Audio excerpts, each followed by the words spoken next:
महाभारत युद्ध के बाद अर्जुन की पत्नी और अभिमन्यु की माता सुभद्रा का क्या हुआ? महाभारत युद्ध के बाद सुभद्रा कहां गायब हो गई? लेकिन उससे पहले कमेंट में जय श्री कृष्ण अवश्य लिखें। भगवान श्री कृष्ण और बलराम की बहन अर्जुन की पत्नी और अभिमन्यु की माता सुभद्रा, जिसने महाभारत में महत्वपूर्ण भूमिका निभाई थी। इनके माता पिता का नाम वासुदेव और माता का नाम रोहिणी था। वासुदेव और देवकी की 8वीं संतान भगवान श्री कृष्ण का जन्म होते ही वासुदेव उन्हें रात्रि के समय गोकुल में अपने भाई नंद को सौंपकर आए थे। वो बदले में नंद की नवजात पुत्री को लेकर आए थे, ताकि कंस को यह भ्रम हो जाए कि उनकी 8वीं संतान एक कन्या है। बाद में कंस द्वारा कन्या के वध का प्रयास करने पर कन्या योग माया के रूप में प्रकट होकर अंदर ध्यान हो गई और बाद में सुभद्रा के नाम से जाने लगी। महाभारत में ये तो आप जानते ही होंगे कि बलराम द्वारा दुर्योधन को सुभद्रा के दूल्हे के रूप में उसकी सहमति के बिना चुनने और अर्जुन की भावनाओं के प्रति पारंपरिक संबंध के बारे में बताया गया है।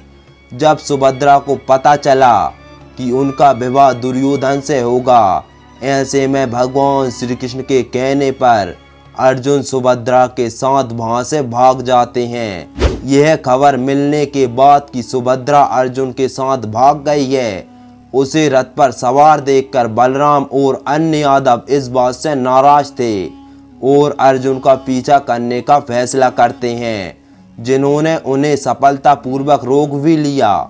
लेकिन वह वापस तो लौट आए, उन्होंने उन्हें मना भी लिया। अंत में बलराम सहमत होते हैं और द्वारका में अर्जुन के साथ सुभद्रा का विवाह होता है। उसके बाद उन्हें प्राप्ति होती है वीर अभिमन्यु की। लेकिन सवाल यह उठता है कि आखिर महाभारत के युद्ध के बाद सुभद्रा का क्या हुआ? वीर अभिमन्यु तो वीरगति को प्राप्त हो गए, साथ ही अर्जुन कुछ वर्षों बाद ही स्वर्ग के लिए प्रस्थान कर गए। तो उसके बाद आखिर हुआ तो हुआ क्या? चलिए विस्तार से जानते हैं। दरअसल वीर अभिमन्यु के पुत्र परीक्षित के सिंहासन पर बैठने के बाद सभी स्वर्ग के लिए प्रस्थान करने लगे। स्वर्ग के प्रस्थान का समय नजदीक था। युधिष्ठिर ने दोनों राज्यों हस्तिनापुर को अपने पोतों को शासित करने के लिए दे दिया।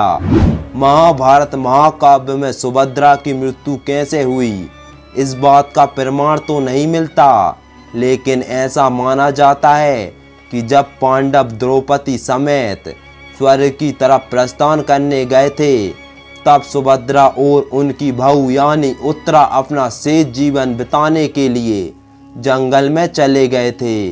वहीं जब उन्होंने सुना कि भगवान श्री कृष्ण ने देह त्याग दी है और यादवों का विनाश हो चुका है, तब उसके बाद सुभद्रा ने भी अपना देह त्याग दिया था।